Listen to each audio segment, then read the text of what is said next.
भगवान कहते हैं कि मैं तो सब कुछ देखता हूँ, जानता और समझता हूँ।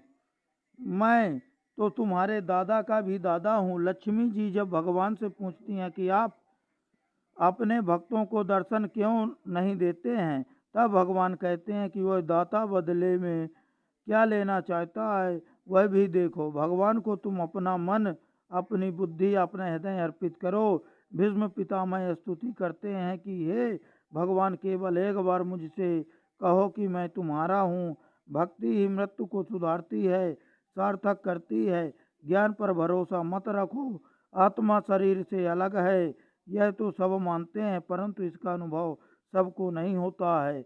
दुख होता है तब मन में देह देह होता है। देह वासंत के समय 20 करोड़ बिच्छुओं से डंक सी वेदना होती है।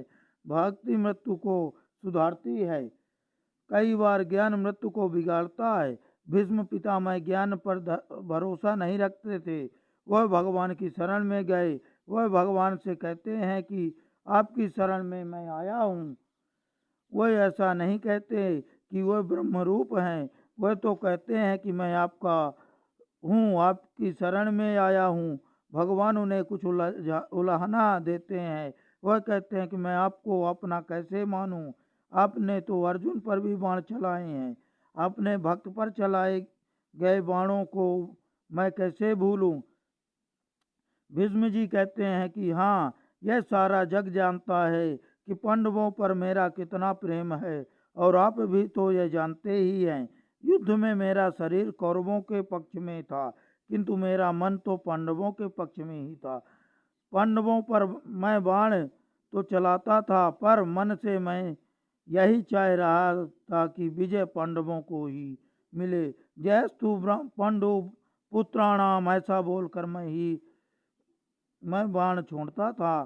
कृष्ण कहते हैं कि फिर भी आप शरीर से तो पांडवों के पक्ष में नहीं थे, अपने कौरवों के पक्ष में रहकर मेरे पांडवों के साथ युद्ध किया है।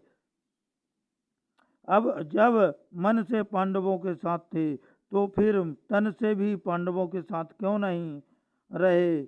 भीष्म पितामह कहते हैं, प्रभु मैं उस समय आपके दर्शन क्यों ना रहे करना चाहता था। आप अर्जुन के रथ पर थे। मैंने सोचा यदि मैं पांडवों के पक्ष में रहूंगा तो सामने से आपके दर्शन कैसे कर सकूंगा। आपका सतत दर्शन करते रहने के लिए ही मैं पांडवों के विरुद्ध कौरवों के पक्ष में जा मिला। पांडवों के पक्ष से लड़ता था तो आपके दर्शन में अच्छी तरह नहीं कर पाता। भीष्म जी की स्तुति करते हैं।